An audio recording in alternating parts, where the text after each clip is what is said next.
बहुपद कक्षा 10। एक परिमेय संख्या और एक अपरिमेय संख्या का योग या अंतर एक अपरिमेय संख्या होती है। तो ये प्रश्न भी दोस्तों पूछा जाता है कि एक परिमेय संख्या और एक अपरिमेय संख्या का योग या अंतर कौन सी संख्या होती है, परिमेय होती है कि अपरिमेय होती है। तो आपका उत्तर क्या होगा, अपरिमेय संख्या। अगला पॉइंट है, एक शून्येतर परिमेय संख्या। शून्येतर का मतलब शून्य को छोड़कर। एक शून्येतर परिमेय संख्या और एक अपरिमेय संख्या का गुणा या भाग करने पर हमें कौन सी संख्या मिलती है, तो इसका उत्तर क्या होगा, अपरिमेय संख्या। अगला टॉपिक है आपका बहुपद। बहुपद से एक अंक वाले क्वेश्चन जो बन सकते हैं, तो सबसे पहले बात आती है बहुपद की घात की। चर x के बहुपद में x की जो उच्चतम घात होती है, सबसे अधिक घात बहुपद की घात कहलाती है। घात को अपन इंग्लिश में डिग्री बोलते हैं। उदाहरण के लिए यहाँ पे लिखा है जैसे 4x-2। चर क्या है, यहाँ पे x है, तो x में कोई घात आपको नहीं दिख रही, इसका मतलब घात कितने की है, 1 की। तो यह 1 की घात में बहुपद है। अब जैसे मान लो यहाँ पे बहुपद की घात आपसे पूछे तो क्या हो जाएगी, बहुपद की घात 1 हो जाएगी। अगला इसी में है एक और एग्जाम्पल, 2y का स्क्वायर माइनस के 3y धन के 4। इसमें चर क्या है, y में अधिकतम कितने की घात दिख रही है, 2 की। इसका मतलब बहुपद की घात क्या हो जाएगी, 2। अगला क्या है, 5x के ऊपर 3 की घात माइनस 4x का वर्ग धन का x माइनस के करनी 2।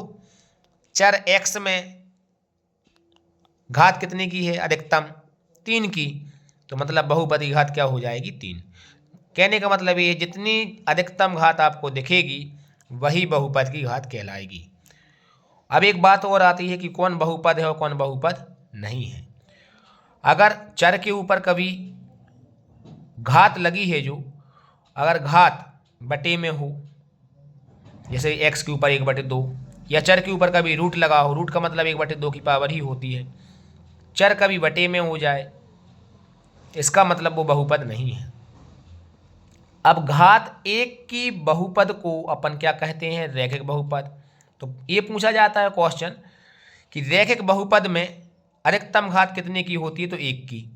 द्विघात बहुपद में 2 की घात, और त्रिघात बहुपद में 3 की घात होती है।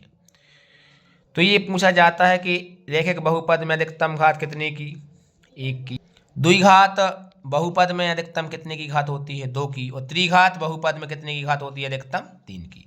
और ये भी पूछा जाता है कि रैखिक बहुपद के कितने अधिकतम कितने शून्यक हो सकते हैं। तो रैखिक बहुपद में अधिकतम 1 शून्यक होगा, द्विघात बहुपद में अधिकतम 2 शून्यक होंगे, और त्रिघात बहुपद में अधिकतम 3 शून्यक होते हैं। एक द्विघात बहुपद का जो व्यापक रूप होता है वो होता है ax² + bx + c, जहाँ पर a, b और c जो वास्तविक संख्याएं हैं, और a बराबर नहीं हो सकता 0, क्योंकि अगर a का मान 0 हो जाएगा तो जो द्विघात बहुपद है वह रैखिक बहुपद बचेगा, इसलिए a बराबर नहीं हो सकता 0 के। पॉइंट नंबर जो 4 आप देख रहे हो दोस्तों, इनने कहा है एक द्विघात बहुपद के अधिक से अधिक 2 शून्यक हो सकते हैं, और एक त्रिघात बहुपद के अधिक से अधिक 3 शून्यक हो सकते हैं।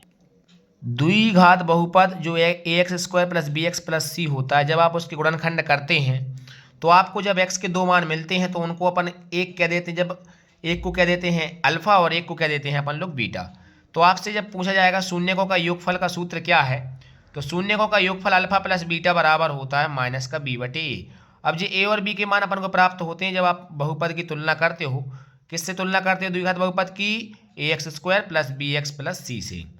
तो यहाँ ए बी सी के मान मिल जाते हैं। तो अपन जब उनने कहा आपसे अल्फा + बीटा का मान बताइए, तो अपन यहाँ पे मान रख देते हैं, बी की जगह बी का मान और ए की जगह पे ए का मान। आपसे कहेंगे शून्यकों का गुणनफल बताइए, मतलब अल्फा × बीटा का मान बताइए, तो आप कैसे बताओगे, तो अल्फा × बीटा बराबर क्या होता है, c/a।